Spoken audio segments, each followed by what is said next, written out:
Hello everybody, today I wanted to do something a little different. Today I'm going to mend my linen trousers while I'm filming this video, as well as a pillowcase which has just something I have to sew on properly again. And while doing that, I want to talk about how I save money as a minimalist.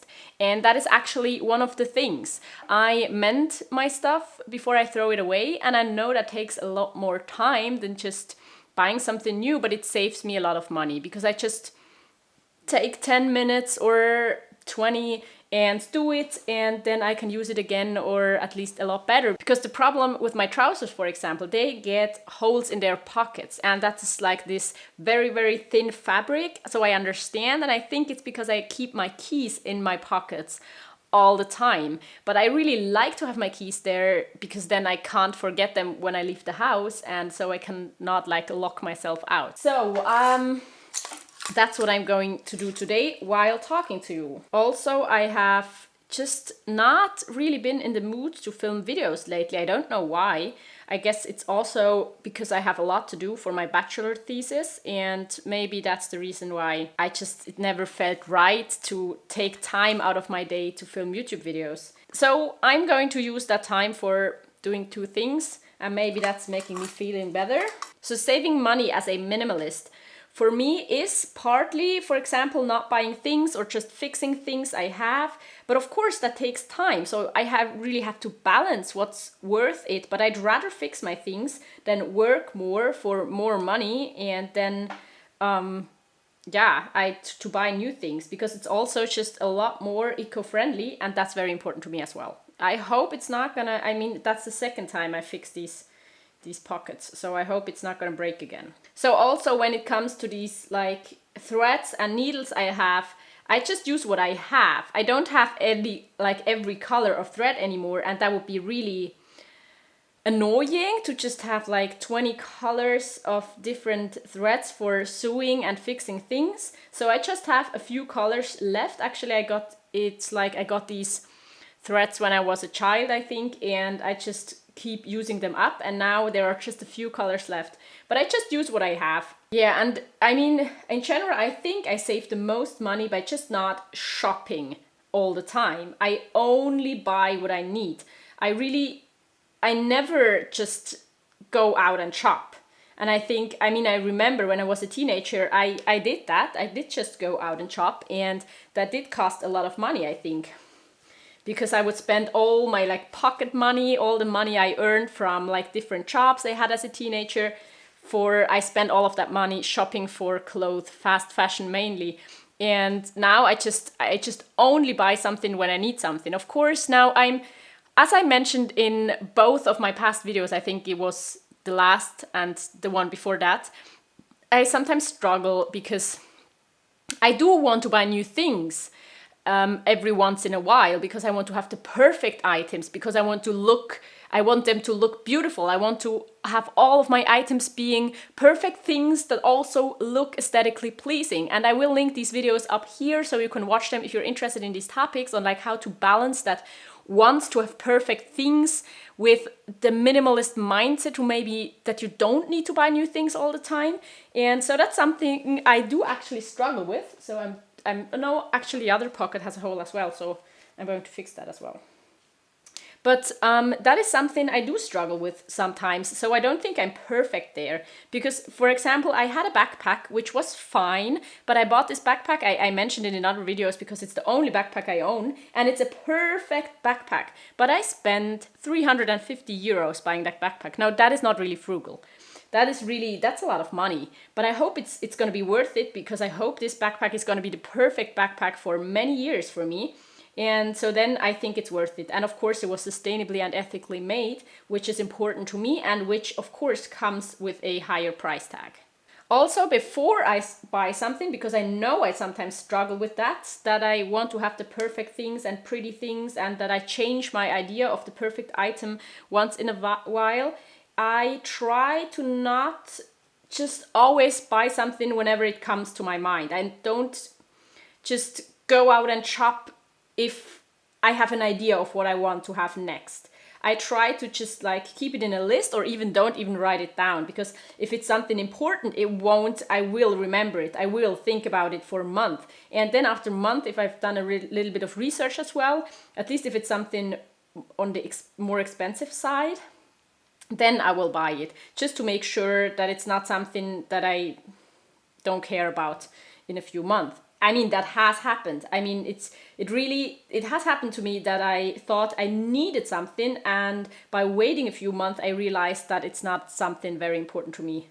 So I could just skip buying that thing and save a lot of money. And then, of course, I mean, that is on the buying side. And then my lifestyle is just kind of inexpensive. I mean, I live in a very, very expensive city. So I think more of half of my monthly costs go directly to rent. And the rest is for food and everything else, public transport, phone, other kinds of subscriptions, and just what I need or what I need to buy new when something breaks. On the food side, I think I spend more money than other people because I like to buy organic foods. And so I think I'm not really frugal there as well. But for example, when it comes to traveling, my lifestyle is very inexpensive. We usually go to campgrounds, and sometimes we go by car, and then we make sure that we are really like, the car is full, 5-person for a 5-person car, and just split the costs of fuel. And that is usually not that much. That's really inexpensive. Now, that's not that eco-friendly. So if we're not going by car, and we only go by car if we're going on vacation with a friend that has like a car, then we go by train. And train tickets can be expensive, but we make sure to buy the really cheap ones, which sometimes is not the best idea, because we ended up spending so many nights in train stations. And if you think about that with a toddler, or like a little boy, and we as a couple, of course, as well, but it's just not that much fun. But it saves us so much money. There are actually tickets that would cost like 150 euros, but we could get them for 25, just because we were willing to take a route or take like a train schedule that goes overnight, which meant that we had to spend like 3 hours in a train station before like the next train left there. So that is something we do often.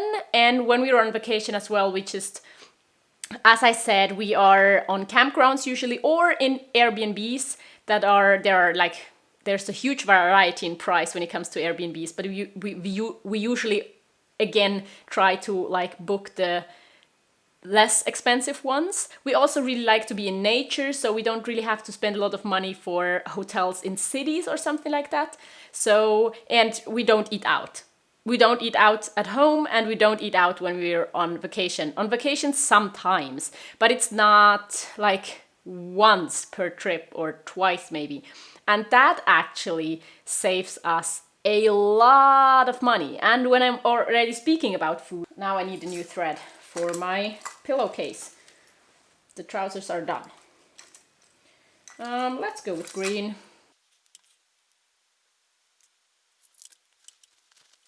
So as I mentioned before, I do spend a lot of money on food, like in grocery stores, but we do not eat out, and I try to make sure to only like buy unprocessed foods, so mostly fresh things, and that costs a lot less money than if I would buy like microwave meals or anything like that. Actually, we do not have a microwave. That maybe like saves us money as well, that we just don't have certain appliances and things that you might consider being normal.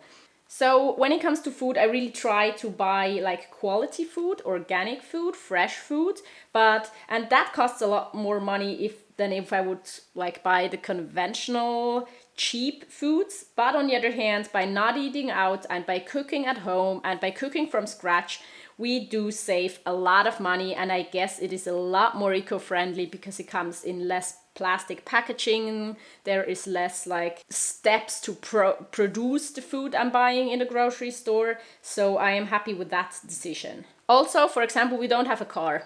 That saves us a lot of money. And I think the point I'm wanting to talk about here is just priorities. I think what minimalism is really good at is helping you set priorities. And I mean, you can try to be very cheap or very frugal in every area of your life, but if you have like 100 areas you want to spend money in, it's still gonna cost a lot of money. But if you're a minimalist and if you think about, could I cut 50 of these areas where I spend money in, then you save a lot of money without even trying to like get a cheaper option or anything in one of these areas. So for example, with subscriptions, I do have a few. We have a Netflix subscription. We do have like Amazon Prime, at least my boyfriend does. I'm not a fan of Amazon, but that is one thing you can have. We also have, he has Disney Plus. And so there are a few like subscriptions, things like that do cost money. And I mean, it's not a lot, but it adds up. So I think it is a really good thing. We don't have a gym subscription, for example. That's also a very expensive thing. I think it really makes sense to pay attention to what kind of subscriptions we have and to really make sure we only have the ones that we use frequently and that we like using. And I think in general, priorities is one of the most important things. I know so many people, they try to be frugal, they try to only buy like good quality stuff so they wouldn't have to buy it again. They try to buy it secondhand. But if you buy everything and if you think you need everything, it will still cost a lot of money. And if you can't decide, if you can't set priorities on what's really important to you, you have to have a bigger apartment. You have to spend more time cleaning. You have to spend more time maintaining your stuff. You have to pay more if you move.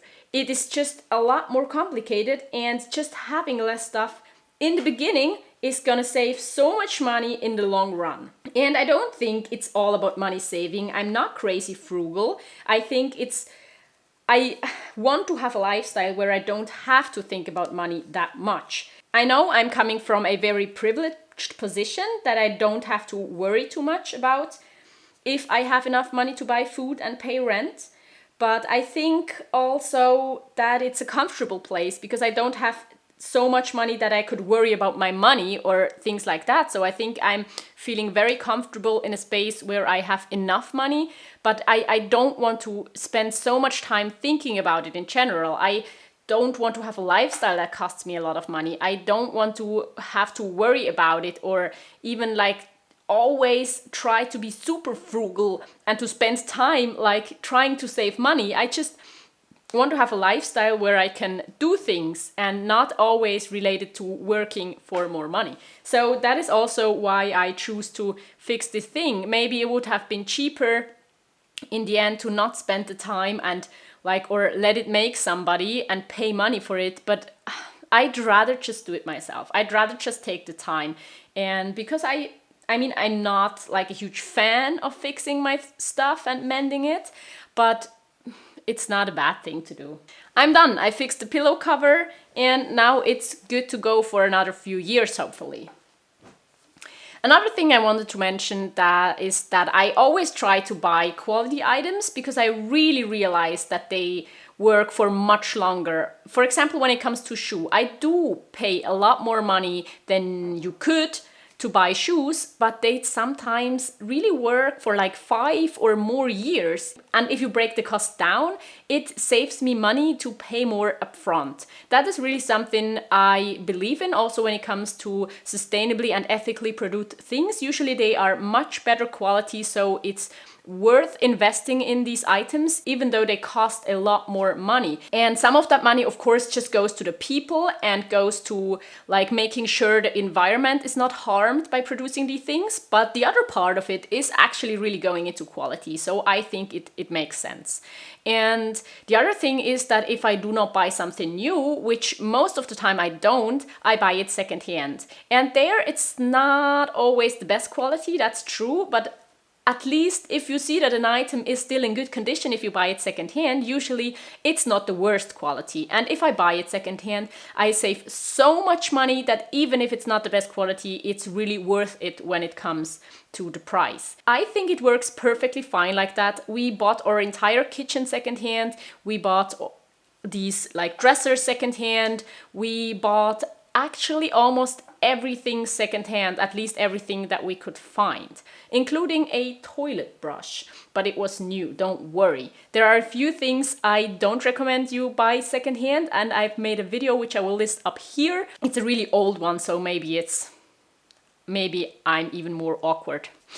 So I'm sorry for that. So I'm sorry if this video was a bit all over the place. I don't know. Just let me know if you like these kinds of videos. Then of course I will do more. I can imagine myself doing videos where I knit socks during the winter, or just do all kinds of tasks that I have to do around the house, folding laundry, I don't know. Let me know what you think about it. And also I really would be interested in knowing how you think your lifestyle, or if you're a minimalist, how that affects your spending and just in general, maybe your money mindset. So just let me know in the comments. I will be happy to read them.